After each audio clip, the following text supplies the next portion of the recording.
नमस्कार प्रिय दर्शकों, आज के इस कार्यक्रम में हम चर्चा करने जा रहे हैं सिंह राशि वाले जातकों के लिए मई का महीना क्या लेकर आ रहा है विशेष। फलादेश प्रारंभ करने से पहले आपको एक बात से अवश्य अवगत कराना चाहूंगा कि ये महीना आपके लिए बहुत ही खास होने जा रहा है। जी हाँ, मई की पहली ही तारीख पर ब्रह्मांड में बहुत बड़ी हलचल होगी, जिसे कहा जा रहा है गुरु का राशि परिवर्तन। और गुरु राशि परिवर्तन का सिंह राशि वाले जातकों के लिए महीने की पहली ही तारीख से बेहद श्रेष्ठ कारक अवस्था का योग निर्मित हो रहा है। क्या क्या बड़े लाभ होंगे, किस प्रकार गुरु का आशीर्वाद प्राप्त होगा, ये संपूर्ण जानकारी से आपको अवगत कराऊंगा। किंतु सर्वप्रथम स्थिति में हम चर्चा करेंगे पहले सुख की, जिसे शास्त्र कहता है निरोगी काया। आपके लग्न के स्वामी होते हैं सूर्य महाराज। कहाँ संचरण कर रहे हैं? तो आपके भाग्य भाव में। कब तक रहेंगे? तो 14 मई तक ये मेष राशि में उच्चस्थ बने रहेंगे। इसके पश्चात में आपके कर्म भाव में आ जाएंगे। ये पहला संकेत है कि स्वास्थ्य दृष्टिकोण की स्थिति में एक अलग सी ऊर्जा, अलग सी एक्टिवनेस पूरे महीने के अंदर आपके लिए बनी रहेगी। पहला जो सुख शास्त्र कहता है निरोगी काया का, इसका 100% लाभ और परिणाम आपके पक्ष में इस महीने में बना हुआ है, जो कि आपको स्वास्थ्य से तो पुष्ट रखेगा ही रखेगा, एक अलग सी ऊर्जा, अलग सी एनर्जी को एक्टिवेट कर कर आपके कार्यों में सिद्धि प्रदान करने का योग बना रहा है। दूसरा सुख होता है मित्रों धन की माया। यहां आपके धन भाव के स्वामी होते हैं बुध महाराज। कहां बने हुए हैं? तो आपकी कुंडली में अष्टम भाव में संचरण कर रहे हैं। कब तक? तो 11 मई तक। यहां 11 मई तक की स्थितियों में हालांकि अपने घर को देख रहे हैं तो आपके लिए छोटी छोटी गतिविधियों को पक्ष में लाते हैं, किंतु 11 मई के पश्चात में आप देखेंगे धन से रुके हुए कार्य एकदम से आपके पूर्ण होना प्रारंभ होंगे। 11 मई तक कार्यों में डिले देखने को मिल सकती है, किंतु इसके पश्चात में आपको धन से संबंधित जो भी कार्य रुके हुए हैं, इन्हें आपके पक्ष में लाकर खड़ा करेंगे आपके धनेश अर्थात बुध महाराज। बात करें यदि कर्म दृष्टिकोण की स्थिति क्या संकेत दे रही है, तो आपके कर्म भाव के स्वामी होते हैं शुक्र देव। कहां विराजित हैं? आपके भाग्य भाव में। इसका क्या संकेत है? कि आपको अपने कर्म क्षेत्र में भाग्य का साथ मिले। मेहनत तो हर व्यक्ति कर रहा है, किंतु जिस व्यक्ति को भाग्य का साथ अपनी मेहनत अपने कर्म क्षेत्र में मिल जाता है, वो व्यक्ति बन जाता है व्यक्ति विशेष। और कुछ इसी प्रकार की स्थिति शुक्र महाराज आपके लिए 19 मई तक भाग्य का साथ देकर और उसके पश्चात में मालव्य महापुरुष राजयोग का योग बनाकर इस महीने को बनाने जा रहे हैं आपके लिए कर्म क्षेत्र में बहुत ही विशेष। विद्या दृष्टिकोण पर यदि हम चर्चा करते हैं तो विद्या भाव के स्वामी होते हैं देवगुरु बृहस्पति। कहां जा रहे हैं? कर्म भाव में। ये बहुत सुंदर गतिविधि का योग है, जहां आप अपनी कर्म दक्षता के दम पर अपने कॉन्सेंट्रेशन को प्राप्त करते हुए आपने जो लक्ष्य को साधने का संकल्प लिया है, उसमें आपको श्रेष्ठ सफलता दिलाने की बाध्यता देवगुरु बृहस्पति अपने हाथ में लेंगे।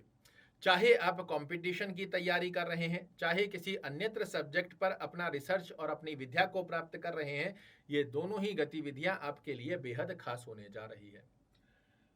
दाम्पत्य जीवन पर यदि हम चर्चा करते हैं तो दाम्पत्य भाव के स्वामी शनि महाराज स्वराशस्थ होकर बैठे हैं, किंतु ये आपकी कुंडली के षष्टेश भी होते हैं। वैसे तो दाम्पत्य जीवन की स्थितियों को ये मधुर करते हैं, किंतु आपकी ओवर एक्सपेक्टेशन या फिर छोटी छोटी बातों पर इशू क्रिएट करना आपके रिलेशन को प्रभावित करता है, क्योंकि ये विच्छेदात्मक ग्रह भी है। तो ध्यान रखिए, थोड़ा सा सामंजस्य बनाकर रखने की आवश्यकता आपको दाम्पत्य जीवन में रहेगी, अन्यत्र अवस्था के योग बेहद खास बने हुए हैं। प्रेम संबंध पर यदि हम चर्चा करते हैं तो प्रेम भाव के स्वामी भी देवगुरु बृहस्पति आपके कर्म भाव में जाकर विराजित हुए हैं। ये आपके लिए रिलेशनशिप की स्थितियों को बहुत मजबूत बनाकर रखेगा। यात्रा दृष्टिकोण पर यदि हम चर्चा करते हैं तो यात्रा भाव के स्वामी चंद्रदेव 2.25 दिन से 2.5 दिन की स्थिति का योग प्राप्त करते हैं, किंतु यहाँ यात्रा की स्थिति के योग में देवगुरु बृहस्पति, सूर्य देव, शुक्र महाराज और 11 मई के पश्चात बुध महाराज पूर्णतया एक बेहद सुंदर अवस्था का संकेत दे रहे हैं कि आपके द्वारा जो इस महीने में व्यापारिक यात्रा हो या फिर भौतिक सुखों को अर्जित करने वाली यात्रा हो, दोनों ही गतिविधियों में श्रेष्ठ कारक लाभ की अवस्था बनकर आती हुई दिखाई देंगे। शुभ अंक की यदि हम चर्चा करते हैं तो इस महीने में आपके लिए शुभ अंक की स्थिति में एक अंक 8, 5 और 9 इनको सिंगल डिजिट में या फिर टोटल के मूलांक पर प्रयोजन करते हुए कोई भी बड़ा आप कार्य करते हो, इस समय ये लकी चार्म की तरह आपके लिए कार्य करते हैं। शुभ दिवस की यदि हम चर्चा करें, कोई भी बड़ा कार्य कर रहे हैं, प्रयास कीजिए रविवार के दिन, गुरुवार के दिन, मंगलवार और शुक्रवार के दिन किए हुए कार्य में आपको मिलती है सफलता। शुभ रंग की यदि हम चर्चा करते हैं तो सफेद रंग, लाल रंग, साथ ही पीले रंग और केसरिया रंग का जितना ज्यादा आप अपने आसपास में प्रयोजन लेते हैं, ये आपके लिए सकारात्मक ऑरा क्रिएट करते हुए आपके व्यक्तित्व को बहुत ही प्रसन्न मुद्रा में बनाकर रखते हैं। अब गुरु महाराज इस महीने से आपको क्या क्या बड़े लाभ देने जा रहे हैं वो भी जान लीजिए। कर्म क्षेत्र में यहाँ बेहद अच्छे लाभ देंगे। धन से संबंधित जो कार्य आपके रुके हुए हैं इनको आपके पक्ष में लाकर देंगे। भौतिक सुखों में आपके परिपूर्णता करने जा रहे हैं। भौतिक सुखों के साथ में जनता में आपको यशमान प्रतिष्ठा दिलाएंगे। माता के स्वास्थ्य को पुष्ट करेंगे। कोई नई प्रॉपर्टी खरीदना या बेचना चाह रहे थे, उसके बड़े अच्छे योग बनने जा रहे हैं।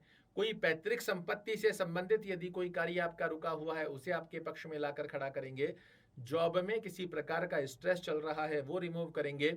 आपके ऊपर कोई कर्ज लोन बना हुआ है, समझ नहीं आ रहा है कि कैसे इससे बाहर निकला जाए, आप अनुभूति कीजिएगा। 1 मई से ही आपके लिए रास्ते धीरे धीरे कर कर खुलना प्रारंभ होंगे। लंबी बीमारी से यदि आप ग्रसित हैं और आपको बार बार हॉस्पिटलाइज खर्चे देखने को मिल रहे हैं, इन अवस्थाओं को समाप्त करते हुए भी देवगुरु बृहस्पति आपके लिए बेहद खास फल देते हुए पाए जाएंगे। ब्रह्म कीपर यदि हम चर्चा करें, सूर्य महाराज को नित्य जल अर्पित करना बेहद अच्छे लाभ देगा। देवगुरु बृहस्पति की स्थिति बहुत बड़े परिवर्तन आपके जीवन में लाने जा रही है, इनका स्वागत जरूर से कीजिए। ओम गुरुवे नमः का जाप करना, विष्णु सहस्त्र नाम का पाठ अगर करना संभवत ना भी रहे तो इसे सुनिएगा जरूर से। सुनने मात्र से भी देखने को मिलेंगे आपको बहुत बड़े लाभ। आशा करता हूं मेरे द्वारा दी गई यह जानकारी आपको पसंद आएगी। कल फिर से एक नई जानकारी लेकर आपके सामने उपस्थित होऊंगा। तब तक के लिए नमस्कार।